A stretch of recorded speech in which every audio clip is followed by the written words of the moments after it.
delivering cost of living relief. We are strengthening Medicare.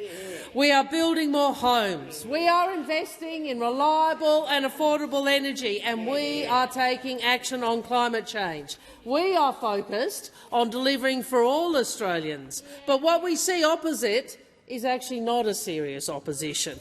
You see, they no longer represent nor understand what most Australians want. They insist on chasing the political fringes, trying to outflank One Nation, Mr Joyce already having jumped ship, and of those left in the coalition, we see a bevy of leadership contenders. We see Ms Lee, Mr Hastie, Mr Taylor, Ms McIntosh, maybe even Mr Wilson. What we know, they have no clear plan for Australians, and they are trying to drag their country to where their internal party arguments have taken them. We will focus on workers. Thank you, Minister Wong. Welcome back to the Australian Report. Today we are looking at the final Senate sitting of 2025. While Australians are struggling with the worst cost of living crisis in generations, Penny Wong and the Labor government seem more interested in self-congratulation and mocking the opposition than providing real answers. Let's look at how the magnificent minister handles the heat. My question is to the most magnificent minister representing the Prime Minister, Senator Wong. Yeah, I know. On this final Senate sitting date of 2025, it's an appropriate time to reflect on the year that was. At the election in May, the Albanese Labor government recommitted to delivering for Australians, to ensure no one is held back and no one is left behind. Minister, how has the government been delivering its ambitious agenda? Thank you, Senator Sterle. Minister Wong. Senator Sterle, for that question, and Senator Sterle knows the answer because it is something that he has done all of his political life and as a trade unionist, and the answer is, of course, what we have been doing is delivering for Australians.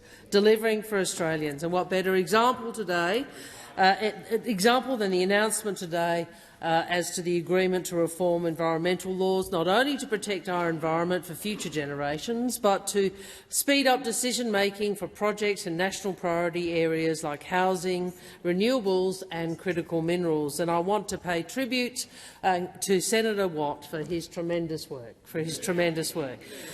President, this is what serious government looks like. Serious government looks like recognising what Australia needs and delivering it. And we've made real economic progress. But we know that Australians are still feeling cost of living pressures, and which is why this government continues to deliver responsible cost of living relief before the election in the form of tax cuts for every Australian taxpayer, and more to come, delivering cheaper medicines, more bulk billing and energy bill relief. We're cutting student debt like we said we would, and in fact 1.5 million Australians will have their student debt cut by 20% today. And we're making medicines even cheaper, capping the price of a PBS script at $25, $7.70 for pensioners and concession card holders from January 1st. And, of course, we are further strengthening Medicare, the largest ever investment since it was established, with more bulk billing for more Australians, opening more urgent care clinics across the country so more Australians can get free, quality care when they need it. Our #1 focus on this side of the chamber continues to be delivering cost of living relief for the Australian people. That is the focus of the Labor government. Minister. Senator Sterle, first supplementary. Thank you, President. Thank you, Minister. And to you too, Minister Megawatt.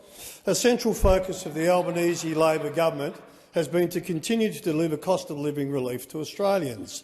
What progress has the government made, and has there been support across the parliament for our cost of living measures? Thank you, Senator Sterle. Minister Wong. Australians deserve a government that is focused on what makes a difference to their lives, like cost of living, and that's what we have spent 2025 doing. That's what we have done. That's what we've been focused on prior to the election, and we have continued to deliver since the election. Meanwhile, those opposite have opposed almost every cost of living measure this government has put forward. The only thing they have managed to promise in this last 12 months is higher taxes. And of course they could not even negotiate on these important environmental reforms because that would require them to take time out from their favourite pastime of fighting amongst themselves. It wasn't even clear who would be their lead negotiator. We couldn't wait for months for another Liberal Party review so they could come up with a position with which some of them might agree. There is no coalition to negotiate with, a coalition in name only.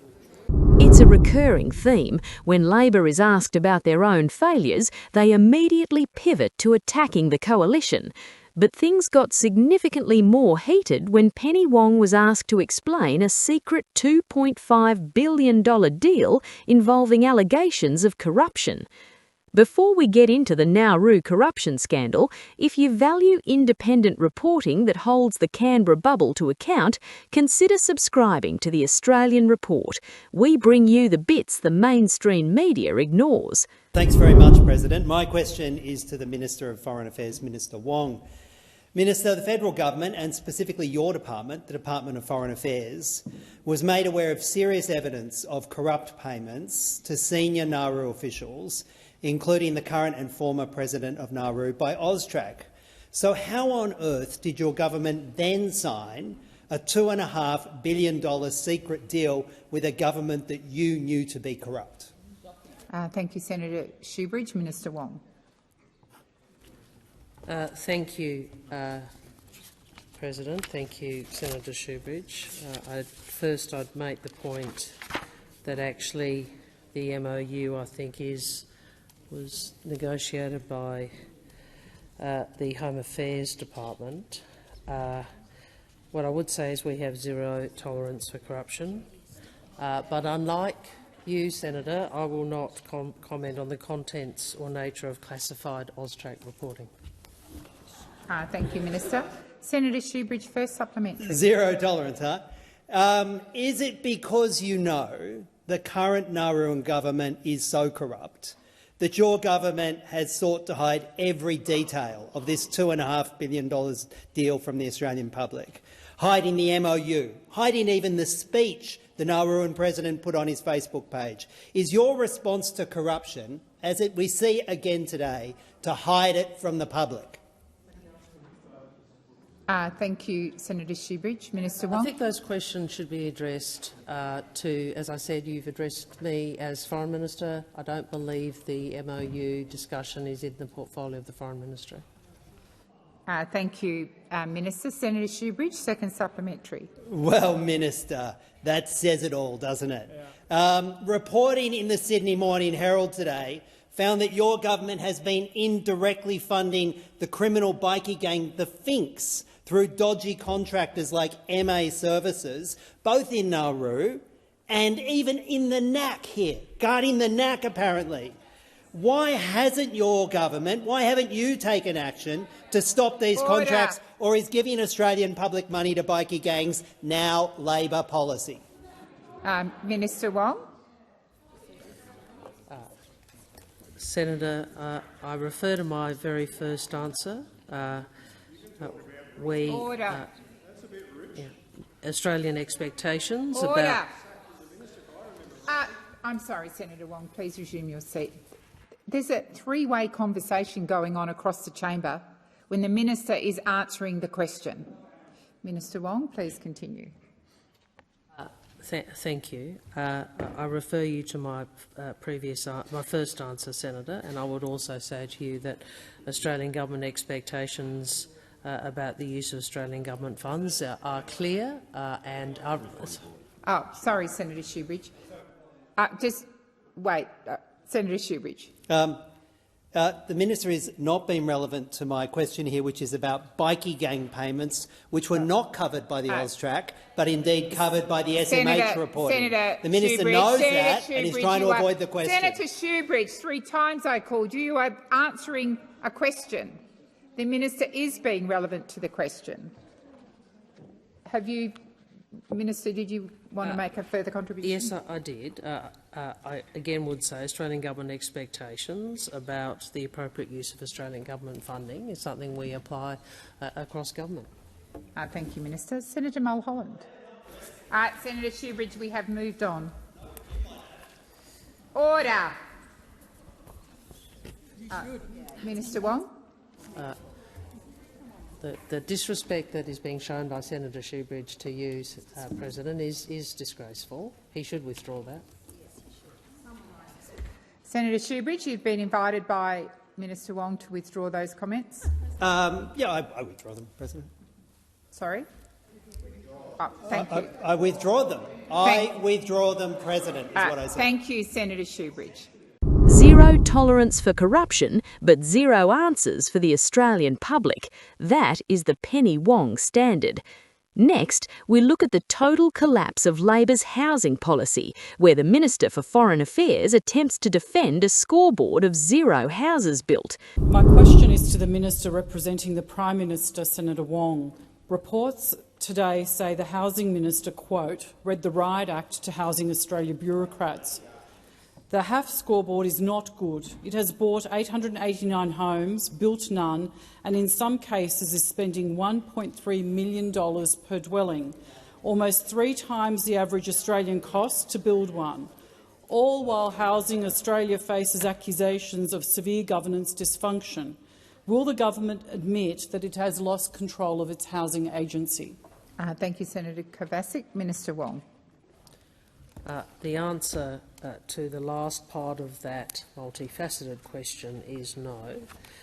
What I would also say, Senator, as you know, this government is making it a priority to invest more in housing. I appreciate that has not been the position of the party of which you are a member, although you weren't a member of the relevant government. I would appreciate that you may not be aware of the history, but obviously we do have a housing affordability challenge in this country. It is regrettable that over many years of coalition governments there was not federal government involvement in increasing supply. We are determined to change that. 373 social and affordable houses you built in 9 years, Senator Henderson. 373 in 9 years. Why don't you stand up and defend 373 in 9 years? But I'm not going to let Senator Henderson disrupt your question, Senator Kovacic. The minister is very focused on— Senator Henderson, I've called your name at least 4 times. Minister Wong, please continue. Thank you. The minister is very focused on making sure that we deliver our $43 billion housing plan as effectively and as efficiently as possible, and that is a good thing. That is a good thing for the country, that is a good thing for the economy, and it is a good thing for people seeking to own their own home. Thank you, Minister. Senator Kovacic, first supplementary. Why does the Albanese government continue to disobey Senate orders to make the $24,000 report into the governance dysfunction at Housing Australia public? What is the government trying to hide? Thank you, Senator Kovacic. Minister Wong. Senator, I'm not sure which of the many Senator Andrew Bragg OPDs you are referring to, but I can say we have received multiple OPDs from Senator Bragg. I can say that, frankly, I don't think he is utilising that mechanism of the Senate with any regard to— with any seriousness. I mean, when governments get requests that are due that day, I think he knows that we are not going to be— Senator Henson, I'm trying to answer the question. Oh, here he is, Mr OPD. Minister Wong. Senator Bragg. Thank you very much. Point of order on relevance. The question was, when will the government comply with the order? Thank you, Senator Bragg. The minister's being directly relevant to the question. Minister Wong, please continue. I think I am being directly relevant. I do respect this institution, and I have used OPDs in opposition too, but what we see from the opposition, in particular the Senator Bragg, it's not a serious use of the Senate's powers. Because because you give us— you give us a day or less time has expired. To provide— Thank you, Minister Wong. Senator Kovacic. The Albanese Labor government— Second supplementary.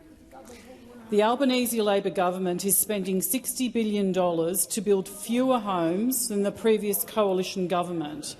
Will the Albanese Labor government apologise? Senator Kovacic, please resume your seat. Minister I would Wong. really appreciate it if you could start that again. Your colleague, Senator Bragg, was obviously very keen to talk about himself, but I'd quite like to hear your question. Thank you.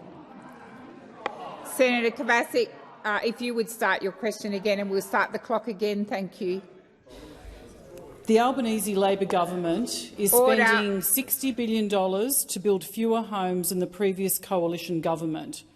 Will the Albanese Labor government apologise to Australians for making the housing crisis worse than ever? Order on my right. I've had Minister Wong on her feet because she couldn't hear an answer because of interjections. Senator Kovacic, have you finished the question? Thank you. Minister Wong. Well, thank you, Senator. You know that statistic isn't true. I mean, the reality is you're comparing all houses built, including private construction, with what government is contributing to. And you know why the people who wrote that question don't want to compare what governments are supporting and what between your government and ours is because the coalition government wasn't interested in supporting more housing. I mean, let's be clear. Now, what we have been really very clear about is that we are delivering homes, building more homes and making it easier for first-home buyers. We are cutting red tape. We are making it easier for builders to get on with a job. We are delivering social and affordable homes, and we are delivering homes for Senator? Senator Ruston, even though they're quiet interjections, I can still hear them, and so can the minister. Minister Wong. We know that those opposite has had a decade in office, and they built 373 social and affordable homes. We have over 5,000 have been completed under Commonwealth programs. The time for answering has expired. Senator. What we've seen today is a government that has completely lost touch with the reality of the Australian people. Penny Wong's performance is emblematic of Labor's entire approach: arrogance over accountability.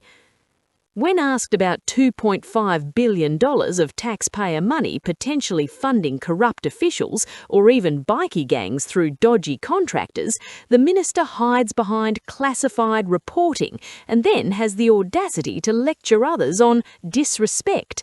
This isn't just political theatre, it's a dangerous lack of transparency. The housing segment was even more damning. Senator Kovacic correctly pointed out that despite billions of dollars in spending, the actual number of new homes built by this agency is zero. Labor's response? To dig up 10-year-old statistics from the previous government. You cannot house families in 2025 with talking points about 2014. The magnificent Penny Wong and the Albanese government are treating question time as a joke, but for the Australians facing skyrocketing rents and power prices, the joke isn't funny anymore. They are a government of announcements, not outcomes. If Labor can't even tell us where $2.5 billion is going or why they haven't built a single house under their signature plan, they have no business lecturing the opposition on seriousness. Stay tuned to the Australian Report as we continue to track the failures of this administration. Don't forget to like and share this video to help spread the truth.